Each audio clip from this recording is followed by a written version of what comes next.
I am startled when I come to Germany how little the name of Max Ophüls is known. I'm startled by how little the vital achievement of German cinema is recognized. So few people know that a lot of what we enjoy in Hollywood movies comes from Germany, comes from figures like Billy Wilder, Robert Siodmak, Fred Zinnemann, and so on. Fritz Lang, yeah. Huge numbers of Germans who I think would be shocked if one didn't acknowledge the achievement of Goethe and Mozart and Beethoven and Schumann and Schubert and so on, seem to be quite blithe about the achievements that Germany, the importance of the achievements that Germany has brought to cinema. And within that fact, I'm startled that people need to be told that Max Ophüls is one of the most important artists of the 20th century. So for me, coming to Saarbrücken is a pilgrimage. And learning German is additionally something inspired by Ophüls, because there exists in German a biography of Max Ophüls that doesn't exist in any other language. And I want to read it. So wanting to read it, I've had to set myself to learn German. And since I was going to come to language school, what better place to come to language school than Saarbrücken, where I could go and find the street in which Max Ophüls' boyhood was spent, and so on. Those are kind of fanzine impulses, of course. But they, what I want them to articulate is the sense of a personal indebtedness to Max Ophüls, for the delight and the human solidarity that his films have brought to me, the sense of what a hypersensitive human being can achieve through delicacy. And a way of mastering the medium of cinema so that simultaneously the medium itself is delightful. The process of a camera movement, the organization of a scene within movement, that is delightful without detracting from the drama, that is delightful in a way that contributes to the depth of emotion, the articulation, the clear articulation of what this drama is about. But again, clarity without excessive clarity, without the clarity that reduces.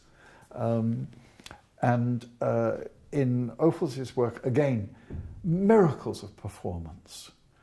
And Ophüls had the ability to put things on screen that would vitally inform the way a scene feels without drawing your attention away from the center of the scene.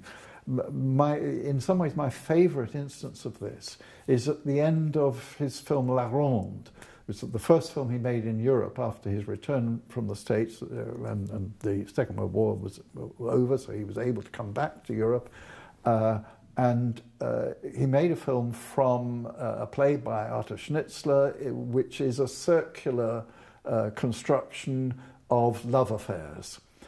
Begins with a prostitute and a soldier. You then go into an episode between the soldier and a maid. The maid has a relationship, and so on. It goes round in a circle till you come back to the prostitute, to whom you're introduced through an aristocrat.